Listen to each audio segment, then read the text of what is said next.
Hello বন্ধুরা, good morning. শুভ ভূত চতুর্দশীর সবাইকে অনেক অনেক শুভেচ্ছা ও আগাম দীপাবলির অনেক অনেক শুভেচ্ছা আমার সকল বন্ধুকে। সবাই দীপাবলিতে অনেক আনন্দ করুন, প্রচুর প্রচুর বাতি জ্বালান, প্রচুর আনন্দ করুন। আমার যদিও বাতি জ্বালাতে ভালো লাগে, তাই বললাম বাতি জ্বালানোর কথা। খুব ভালো লাগে, মানে খুব ভালো লাগে। আর সকালবেলা উঠে এই যে দেখুন চলে এসেছি একদম ফ্রেশ হয়ে স্নান টান করে, আর কটা ফুল তুলে নিয়ে এসেছি। জবা ফুলই পাওয়া যায় এখানে, মানে গাছে, ওখান থেকেই নিয়ে এসেছি কটা ফুল। গতকাল রাত্রেবেলা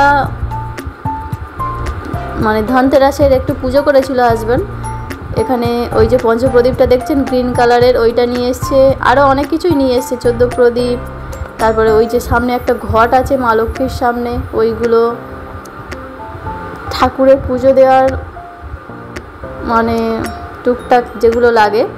আর কয়েকটা পিকচার নিয়ে এসছে, ওই যে দেখতে পাচ্ছেন ওইগুলো নিয়ে এসছে। আর এখন সবাই উঠে পড়েছে, মানে আমার হাজব্যান্ড, ছেলে সবাই উঠে পড়েছে। হাজব্যান্ডকে জিজ্ঞেস করছিলাম যে পুজো দেবো কি দিয়ে, তো বলল যে একটু বাদাম টাদাম দিয়ে দাও। পুজো দেওয়ার তেমন কিছু এখনো পর্যন্ত নিয়ে আসা হয়নি, ওই জন্য চলুন আজ দিনটা এখান থেকেই শুরু করি। একটু বাদাম দিয়েছি, মানে 3 রকম বাদাম, কাজু, একটা অ্যালমন্ড আর একটা আখরোট, ব্যাস এইটুকুই আজকের পুজো। আর এই যে প্রদীপটা দেখছেন এটাও নিয়ে এসছে গতকাল।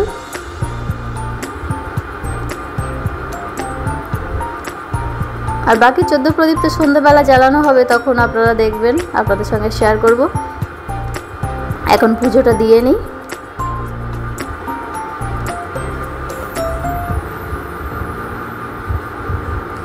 আর ধূপদানিটা এখনো পর্যন্ত আনা হয়নি। এই যে টমেটোটা দিয়ে গতকাল রাত্রেবেলা ধূপ গেঁথে দেওয়া হয়েছিল, আবার আজকের ফের আবার এখনও দিচ্ছি এটা। ধূপদানিটা এমনি পাওয়া যাচ্ছে, কিন্তু ওই যে আমি যেটা চাইছি ছাইগুলো বাইরে পড়বে না, ওটা পাচ্ছি না সব জায়গায়। পুজো দিয়ে তারপরে এই যে স্নান করার সময় জামা কাপড় কেচেছিলাম অনেকগুলো, ওইগুলো মেলতে হবে, তাই চলে যাচ্ছি তাড়াতাড়ি ওগুলো মেলে দিয়ে আসি। দিয়ে তারপরে টুকটাক এখনও অনেক কাজ আছে, রান্না বান্না তো করতে হবে। তারপরে বিছানা পড়ে আছে, এগুলো সব চেঞ্জ করব আজকের ভাবছি। তো চলুন জামা কাপড় মেলে দিয়ে চলে আসলাম। এবারে যাব, ছেলে আর হাজব্যান্ড একটু বেরিয়েছে বাজার করতে, আজকের একটু চিকেন খাবে বলছে, ওই জন্য অল্প একটু চিকেন আনতে বলেছি। আর সেই ফাঁকে আমি ওই যে বিছানার বেডশিটটা চেঞ্জ করে নিচ্ছি, ওটা কদিন হয়ে গেছে পাতা আছে, আর ওই জন্য ভাবলাম যে তুলে ফেলি। এই যে বেডশিটটা না, এটা খুব ভালো লাগে আমার, কিন্তু এর প্রবলেমটা কি, এটা মানে বিছানাতে ঠিকঠাক হচ্ছে না, টান টান হচ্ছে না, মাঝখানটা একটু বেড়ে বেড়ে থাকছে, জানি না কেন। মানে এটা যদিও নিয়েছিলাম কিং সাইজ দেখে, তো তাও ওই প্রবলেম। একটু টেনে টুনে দেওয়ার চেষ্টা করেছি, আর বালিশের কভারগুলোও চেঞ্জ করে নিয়েছি। যে চলুন এবারে যে যার জায়গায় রেখে দিই। বিছানা একদম আমার রেডি হয়ে গেছে।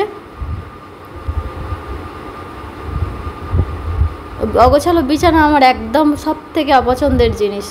আর ছেলে তো প্রচণ্ড পরিমাণে এদিক ওদিক করে দেয় জিনিসপত্র, বালিশ কাঁথা সব কিছু। আর এই যে দেখুন বিছানাটা এখন কত সুন্দর লাগছে। বিছানা চেঞ্জ করার সময় ভাত বসিয়ে দিয়েছিলাম, ভাতটা হয়ে গেছে। আর এই যে হাজব্যান্ড চলে এসেছে বাজার করে নিয়ে। তো দেখি চলুন এবারে কি কি বাজার করে নিয়ে আসলো। আর ছেলে এসে ওই যে খেলা করতে শুরু করে দিয়েছে। আর এখানে এনেছে এই যে একটু লাউ শাক, লাউ, ছোট্ট লাউ একটা হয়ে আছে। আর সবজি আছে, এটা মনে হচ্ছে একটু মাছ আছে, ছেলের জন্য পাবদা মাছ, একটু তেঁতুল নিয়ে এসছে। আর এনেছে একটু চিকেন,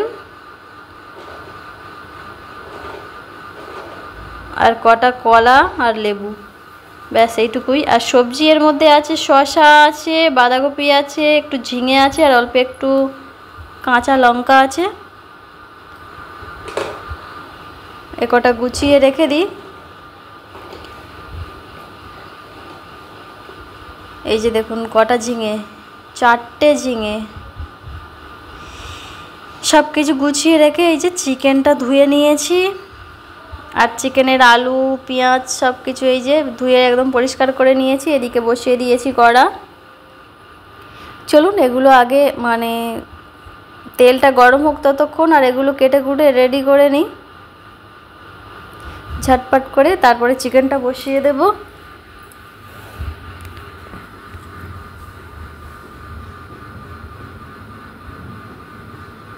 আর এখানে এই ফার্স্ট টাইম চিকেন বানাচ্ছি তো তাই মানে একটু যেন কেমন লাগছে, যেহেতু এই ননস্টিক কড়াইতে একটু আমার প্রবলেম হচ্ছে। আমার প্রবলেম বলতে এই ইন্ডাকশানে, অ্যাকচুয়ালি এটা 1200 ওয়াটের ইন্ডাকশান।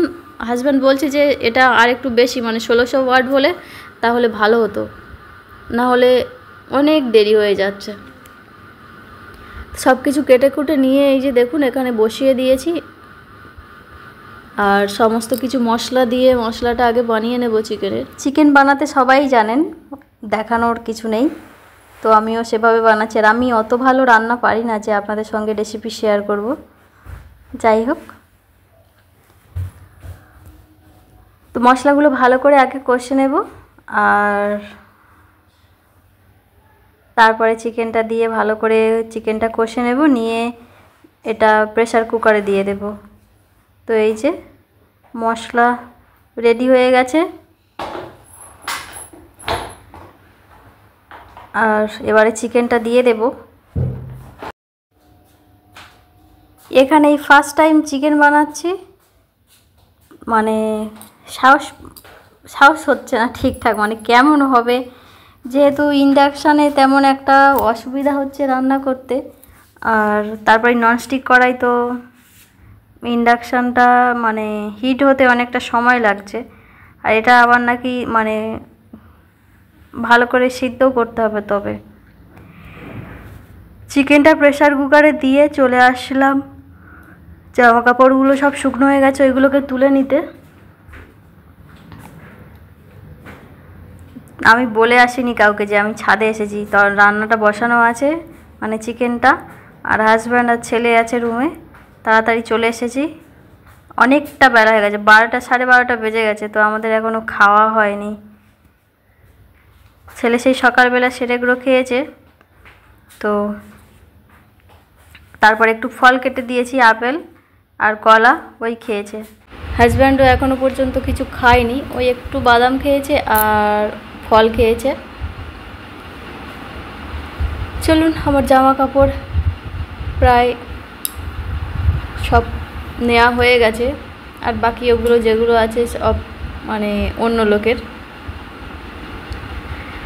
তো এবারে নেমে যাই, ওদিকে আবার তরকারিটা কি হচ্ছে তার ঠিক নেই।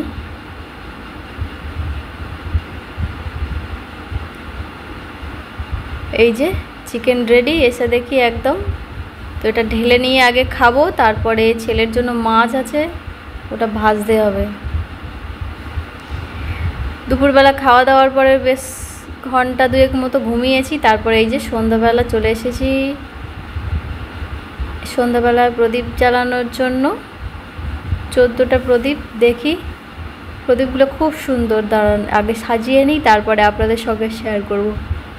গতকাল পঞ্চপ্রদীপ একটা এনেছিল গ্রিন কালারের, তো ওটা খুব সুন্দর দেখতে ছিল, অনেকটা বড়। ওটা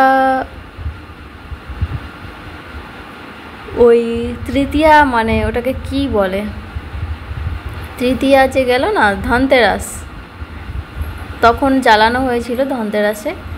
আর ওই ঠাকুরগুলো এনে ওখানে বসানো হয়েছিল, তখন পুজো করা হয়েছিল একটু। আর তারপরে এই যে এইগুলো এখন জ্বালছি, আর একটা বড় আছে, ওটা পরে জ্বালা হবে গেটের সামনে। এই যে সব কটাকে তেল দিয়ে রেডি করে নিয়েছি, আর এটা না 13টা আছে, 14টা আর কমপ্লিট হলো না। জানি না মানে গুনে নেওয়ার ভুল করেছে কি কি বুঝতে পারছি না। তাই এক এক করে সব কটাকে জেলে নিচ্ছি।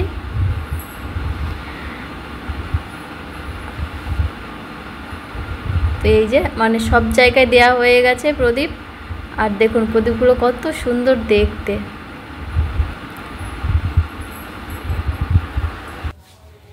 সব জায়গায় দিয়েছি, যে যে জায়গায় মানে এখানে দিতে পেরেছি। তারপরে এখন ভাবছি যাবো একটু বড় মায়ের মন্দিরে, তো চলুন আপনাদের সঙ্গে শেয়ার করব। ওখানেও একটা বাতি জ্বেলে দিয়ে আসি, আমি আর ছেলে যাব। চলে এলাম মায়ের মন্দিরে। ওই জায়গার ভ্যানটা একটু সরিয়ে দাও, ওই জায়গার ভ্যানটা সরিয়ে দাও। প্রথম যেটা দেখলেন মানে ওটা ছিল বড় মা, ওখানে ক্যামেরা করতে পারিনি, তার কারণ ওখানে লোকজন আছে না, আমার একটু প্রবলেম হচ্ছিল ওই জন্য।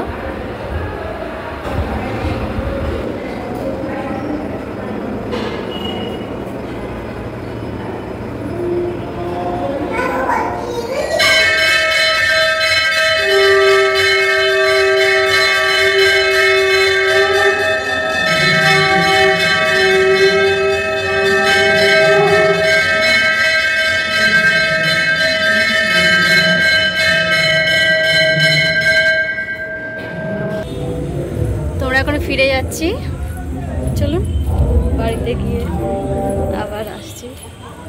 এখানে অনুষ্ঠান হবে, প্যান্ডেল হয়েছে। বাড়িতে ফিরে এসে আবার এই যে রান্না বান্নার কাজে লেগে পড়লাম। সব কিছুর মধ্যে খাওয়া দাওয়া তো করতে হবে, তাই না? শরীর না ঠিক থাকলে কোনো কিছুই হবে না। আর এই যে 14 প্রদীপ জ্বালিয়েছিলাম, রান্নার এখানে একটা দিয়েছিলাম, হাতে ছ্যাঁকা লেগে যাবে, ওই জন্য ওটাকে সরিয়ে দিলাম ও সাইডে। আর এদিকে আমার মাছের তরকারির আলুগুলো কেটে নিয়েছি। আলুগুলো মনে হচ্ছে একটু বেশি হয়ে গেল, যাই হোক একটা তরকারি হবে ভাবছি, তারপরে দেখি আর কিছু বানাবো কি এখন ঠিক নেই। টমেটোটা কেটে নিই ছোট ছোট করে। আর মাছের ঝোলটা বানাবো কি দিয়ে বলুন তো? ওই যে লাউ শাকটা এনেছিল না, ওই ডাঁটাগুলো সব কটাকে কেটে নিয়েছি।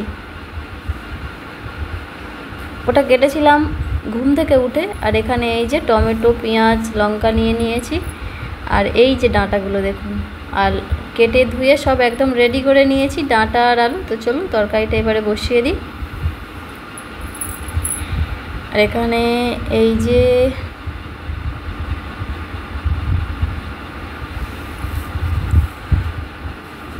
কড়া বসিয়ে দিয়েছি, ছেলে এখন খেলছে বাইরে। আর আজকে না আমার শরীরটা মানে ভালো লাগছে না, একটু অলস লাগছে, ঘুম ঘুম পাচ্ছে, কেন জানি না, মানে কেমন একটা যেন।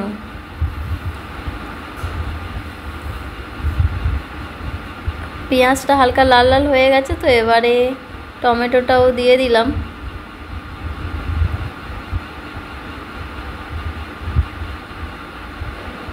এই টমেটোগুলো বেশ ভালো, মানে গলে যাচ্ছে। মানে এবারে শীত চলে আসছে, এখনকার টমেটো কি এগুলো আগের জানি না, যাই হোক কিছুদিন আগে টমেটো একদম শক্ত শক্ত হয়ে থাকতো, বলতো না। তো বন্ধুরা এই যে আমি তরকারিটা বসিয়ে দিয়েছি, মানে একটু ভেজে ভেজে নিয়ে তারপরে জল দিয়ে দেব। আর ভাবছি একটু বাঁধাকপি বানাবো, ব্যাস আজকে রাত্রেবেলা এই দুটোই তরকারি। আজ এ পর্যন্ত, ফিরে আসছি পরবর্তী ব্লগ নিয়ে। ভিডিওটি কেমন লাগলো অবশ্যই কমেন্টে জানাবেন। শুভরাত্রি।